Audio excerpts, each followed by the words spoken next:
เตชิริจังลาวิภานังสรณังกัจจามิสังฆังอโยจนังเตชิริจังลาวิภานังสรณังกัจจามิทุติตาเตพุทธังอโยเตชิริจังลาวิภานังสรณังกัจจามิทุติตาเตธัมมัง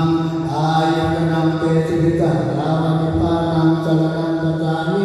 ตาเตยังปิสังฆังอโยนังเตชิริจังลาวิภานังสรณังกัจจามิอิติปิโสเสเสอิติเสเส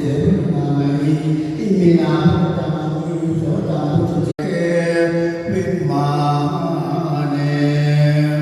เทเประเกจักกาเมจโลวนกาเนเขหวัตถุเมเกเต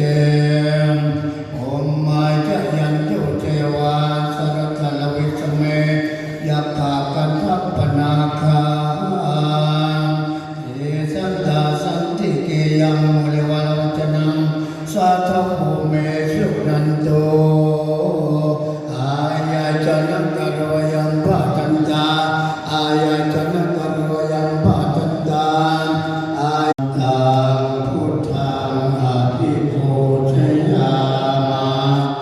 อินาสกาเลนะตังธัมมังอภิปูชยามา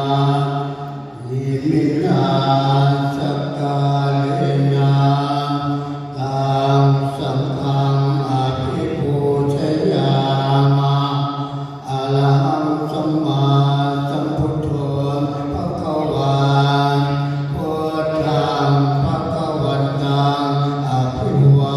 เทครับท่านลูกนักเรียนทุกคนนะครับวันนี้ก็พ่อตานะครับก็จะได้มาสู่ขวัญให้ลูกผู้จบม .6 และม .3 นะครับม .6 ก็จะได้เป็นต่ออุดมศึกษาต่อปริญญานะครับท่านม .3 ก็ขึ้นม .4 นะครับท่านขึ้นม .5 ปีนี้ก็ป .6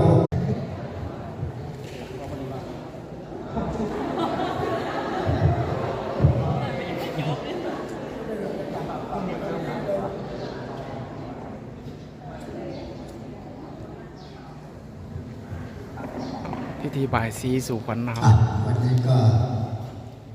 เป็นวันสำคัญวันหนึ่งนะครับปีหนึ่งมีครั้งหนึ่งของโรงเรียนของเรานะครับวันนี้วันศุกร์ที่ 7 มีนาคม 2568 แล้วก็ตรงกับขึ้น9 ค่ำเดือน 4